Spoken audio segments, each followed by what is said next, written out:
Ganda ng mga storya, no? Ano, Maganda, di ba? Ikaw, Nakaka-touch. ba't ka umiyak?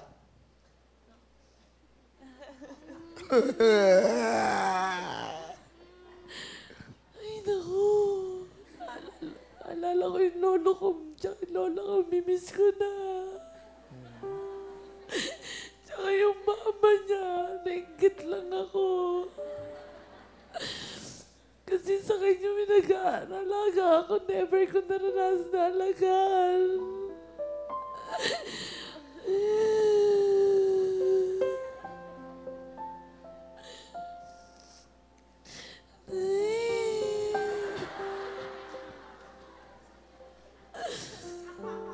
Naalala ko lang, namimiss ko lang yung pamilya ko.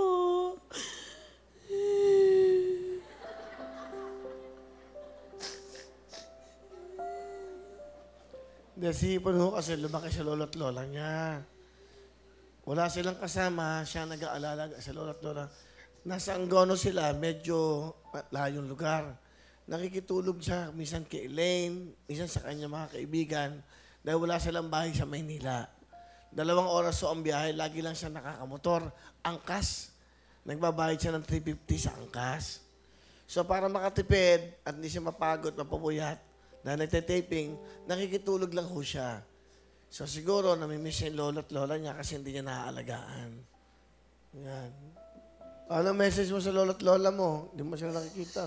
Nanay, bukas uuwi ako. May dala ako sa iyong pasalubong. Nagaling ko kasi kami Singapore. So 5 araw, 6 na araw siya hindi nakakauwi. Alam niyo ba, wala siyang binili sa sarili niya. Puro sa mga kapatid niya, lolo't lola lang at nanay niya.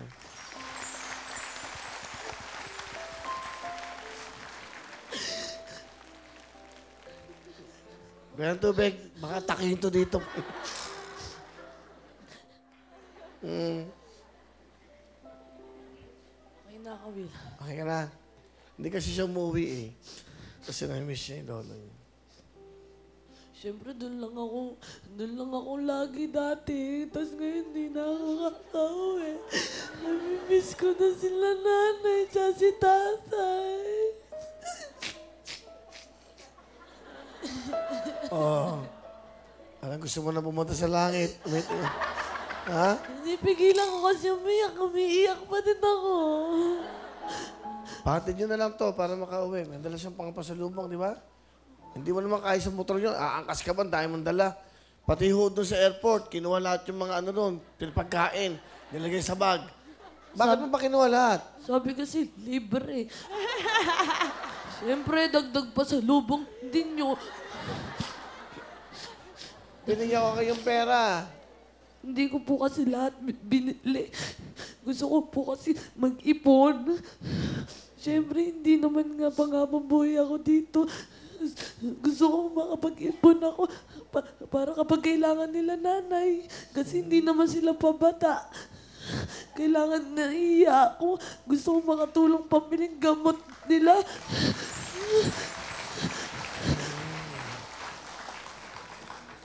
Okay na. Isa nga lang nabili ko, kung di mo nga sinabing kailangan ng heels, hindi ako bibili talaga dun eh.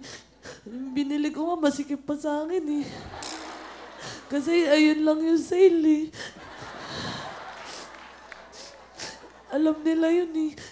Size 11, binili ko size 10 lang. Pero lahat ng sinasabi ni Ipon, totoo po yun. Binigyan ko siya ng pera, lahat ng mga tsokolate, lahat ng libre sa hotel, tinago niya, nakikita namin. Hindi siya nahiya, tinatago niya para pasalubong sa kanya, mga mahal sa buhay. Eh, ganun talaga ang buhay. Humble beginnings, eka nga, di ba? Okay na. Mahal ka mag-alala, ikaw ay isang inspirasyon para sa lahat. Mabait kang bata eh.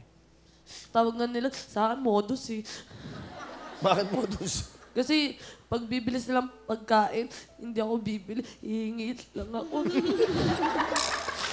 Para hindi ako makagastos. Teka muna, kayo ba ang contestant o siya? Hindi ko maintindihan itong show na to eh.